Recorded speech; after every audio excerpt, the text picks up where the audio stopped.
You know, there are moments in life when it feels like the whole world is against you. For me, that moment came one chilly autumn evening, sitting across from my father at the family dinner table, my heart pounding and my throat tight with frustration. "You're funding Adam's company again?" I asked, my voice cracking even though I tried to keep it calm. My father, Omar Shu, didn't even flinch. He neatly folded his napkin and leaned back in his chair like I hadn't just poured my entire soul into the business plan, lying untouched in front of him. Meanwhile, my brother Adam kept his eyes glued to his phone, uninterested and uninvolved. "My name is Sandy Rand Shu. I'm 30 years old, and for as long as I can remember, I've dreamed of owning my own business. I wasn't the little girl obsessed with dolls or makeup. I was the girl who loved balance sheets, who listened to business podcasts while others watched sitcoms, who scribbled down ideas at 3 a.m. because my brain just wouldn't quit.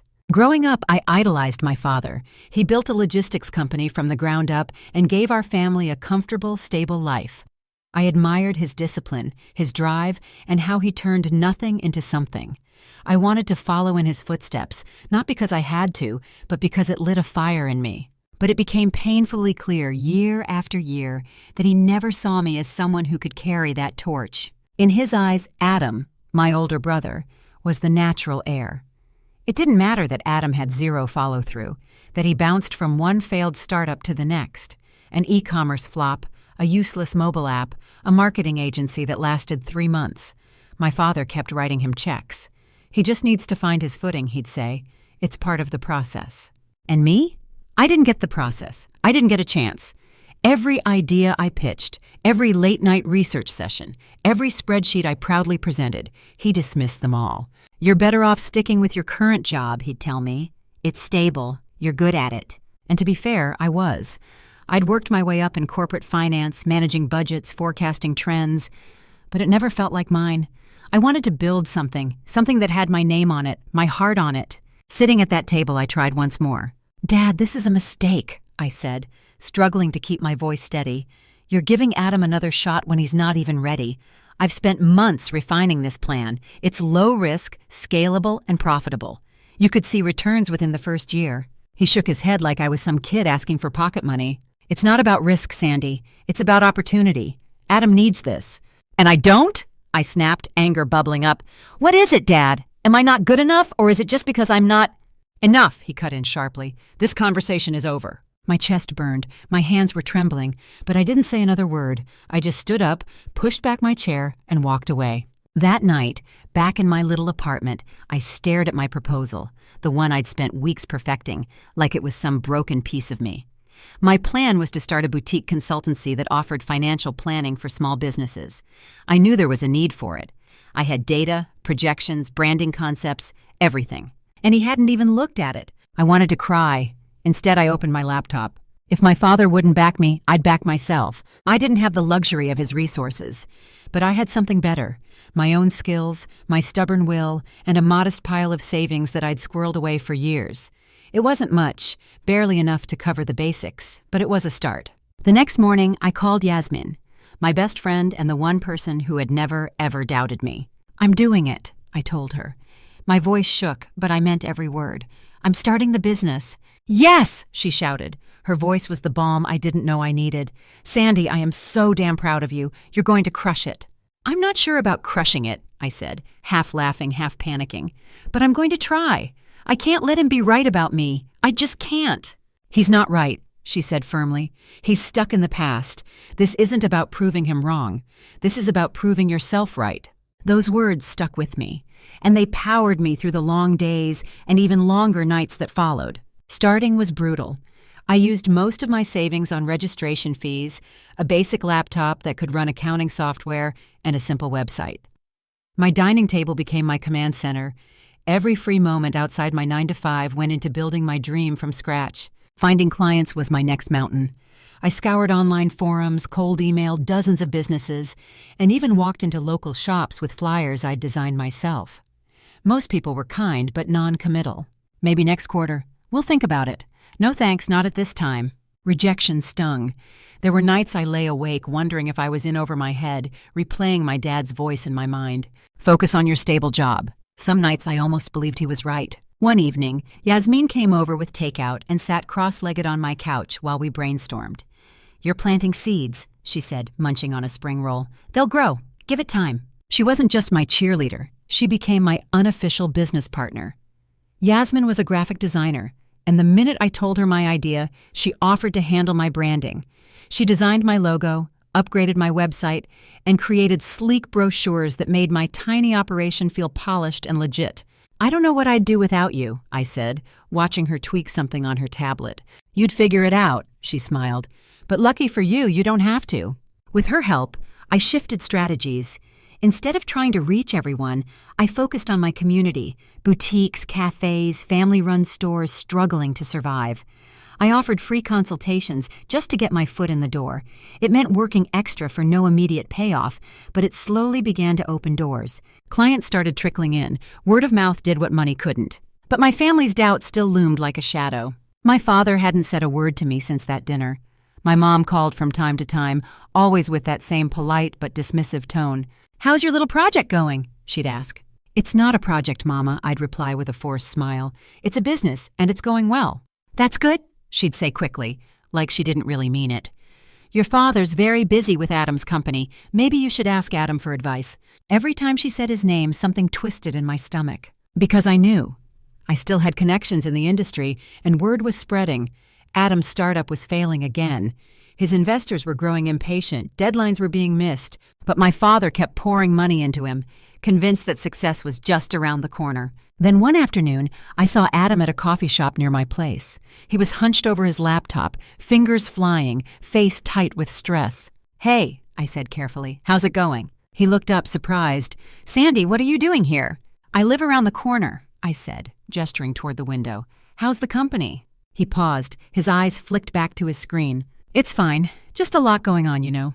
"Right," I said, not pressing. But as I walked away, I couldn't help but feel it. He was drowning. And for the first time, I didn't feel envy.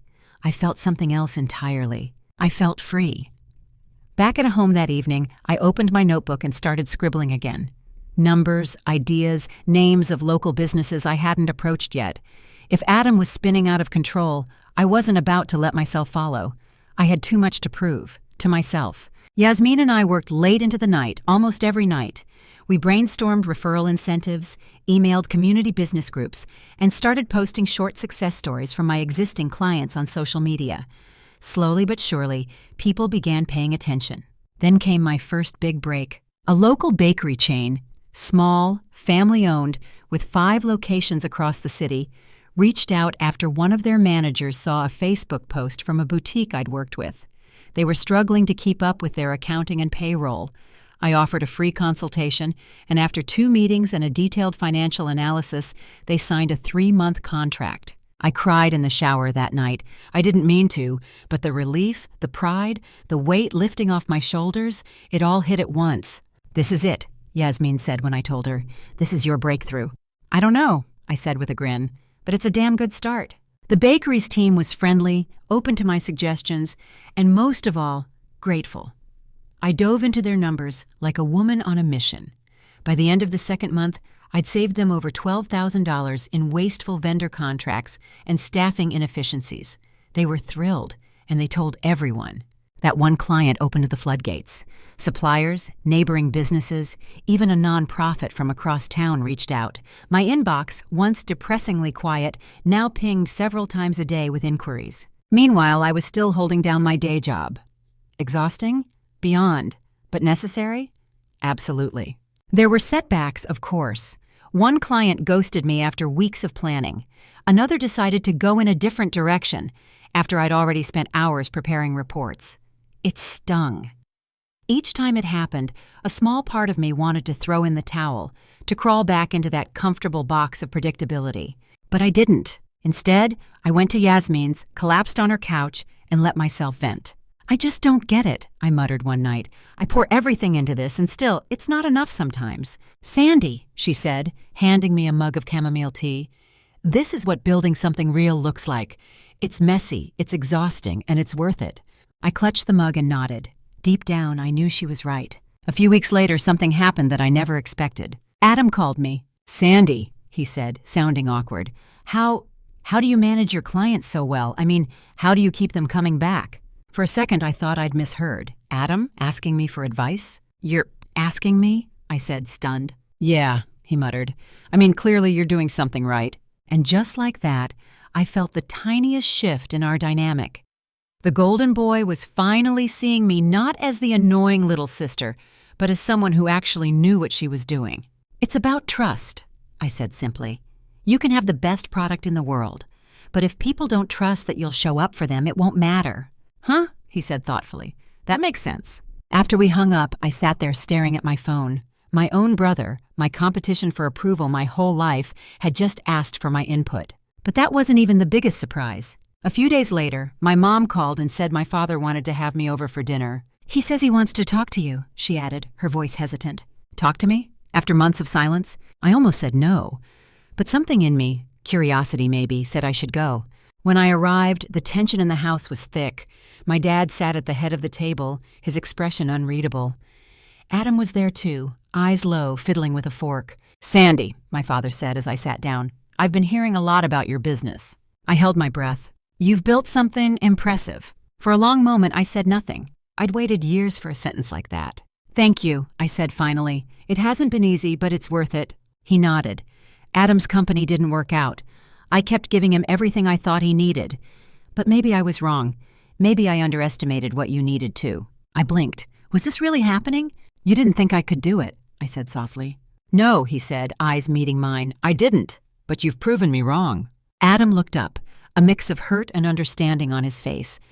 Dad, it's not just about her, he said quickly. There were other factors. I know, my father cut in, and you'll get another chance. But Sandy, she was ready. She made something happen, and I'm proud of her. For a moment, I didn't feel victorious. I just felt seen, truly seen, maybe for the first time in my life. I left that dinner with a strange mix of emotions, relief, gratitude, and a quiet confidence that had nothing to do with his words. I'd already validated myself.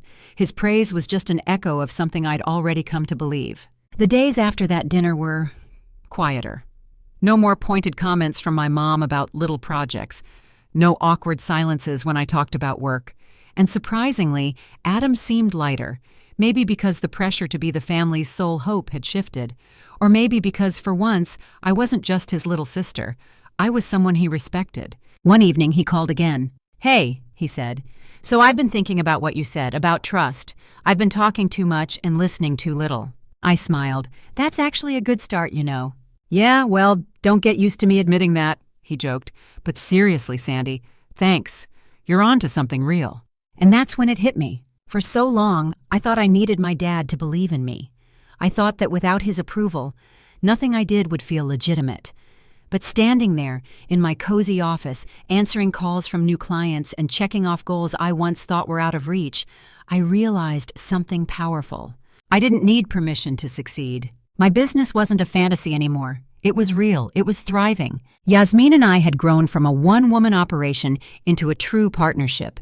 She officially came on board as creative director, and I hired 2 part-time assistants to handle admin tasks and client onboarding.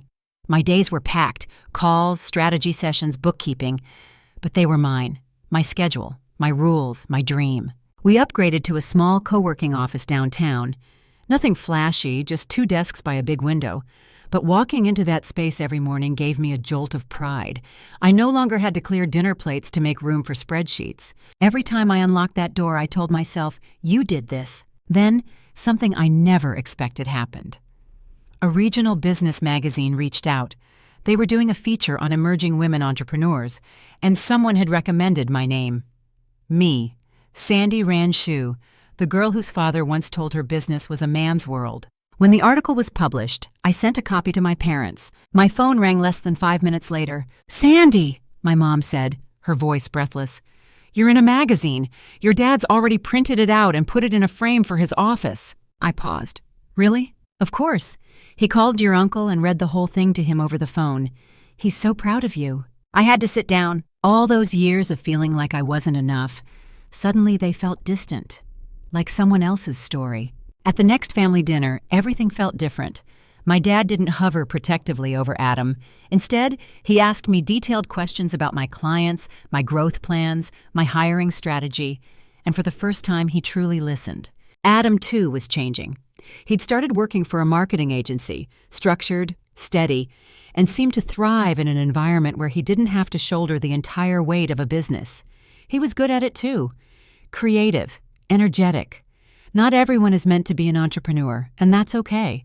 I think he was finally learning that. One night after dinner, we were clearing the table together, me and Adam. "You know," he said, glancing at me, "you're doing something amazing." I raised an eyebrow. "Are you feeling okay?" He grinned.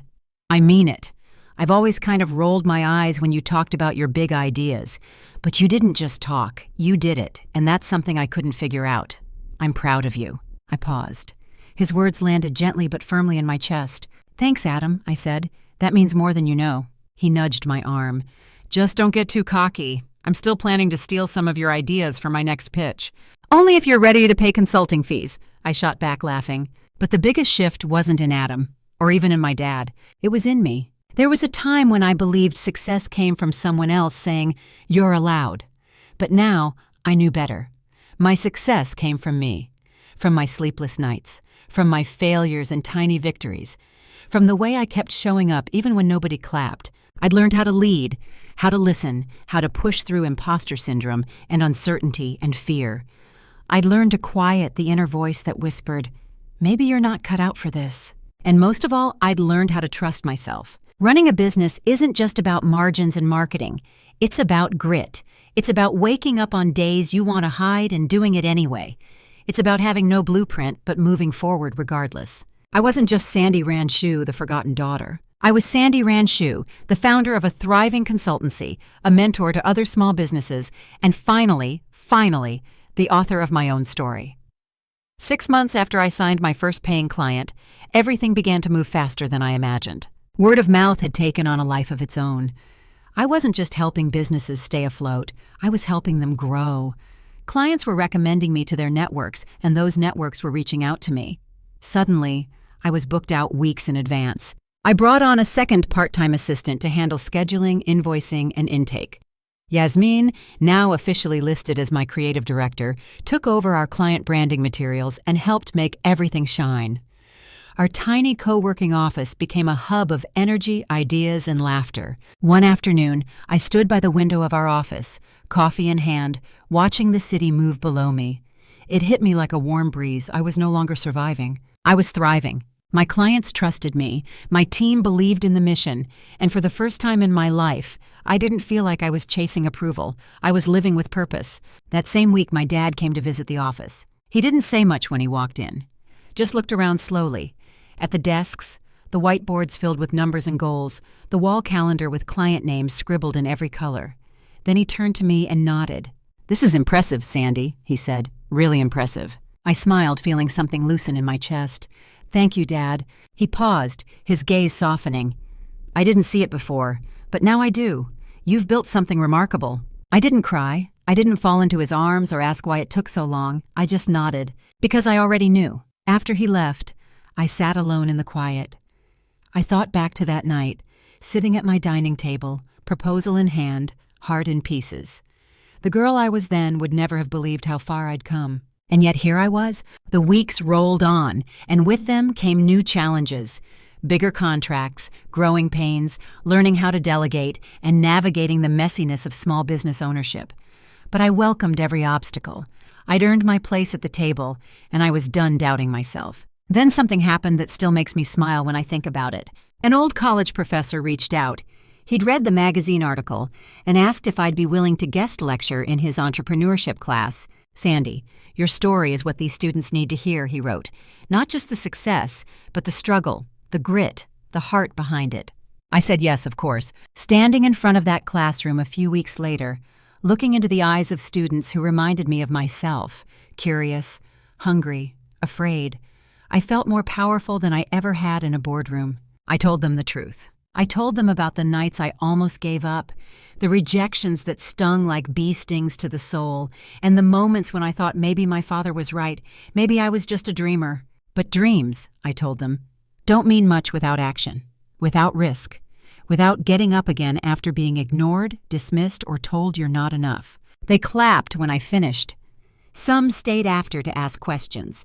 One girl with big glasses and nervous hands whispered, "I want to be like you." I smiled. "You already are. You just don't know it yet." That moment stayed with me, not because it flattered my ego, but because I realized something important. My story wasn't just about me anymore. It had the power to inspire others, women especially, who had been told to sit down, be quiet, take the safe route. That's when I started speaking more. At community events, women's business groups, even on a couple of small podcasts. Nothing big, but meaningful. And at every event, I saw familiar eyes in the crowd, wide, curious, hopeful. One night, after an event where I'd shared my story alongside 2 other amazing female founders, I called Yasmin on the way home. "We did this," I told her. "Not just the business, the whole thing." "Damn right we did," she laughed. "And we're not even close to finished." She was right. 1 year after launching my business, I signed a lease on a permanent office space. It wasn't huge, but it was all ours. Real desks, a proper meeting room, a small kitchenette where we kept way too much tea. We hosted our first client appreciation open house a month later. There were cookies, candles, music, and a lot of laughter. My clients brought their families. Some brought wine.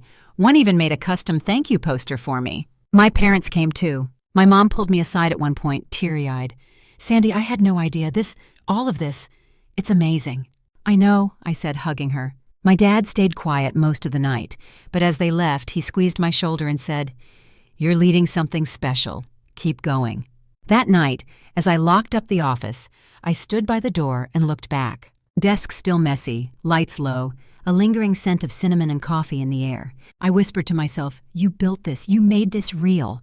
And it was true. Every mistake, every sleepless night, every no that I turned into a reason to keep going, it all brought me here. To a life I designed, a business I believed in, a version of myself I never thought I'd get to meet. But now, I wouldn't trade for anything.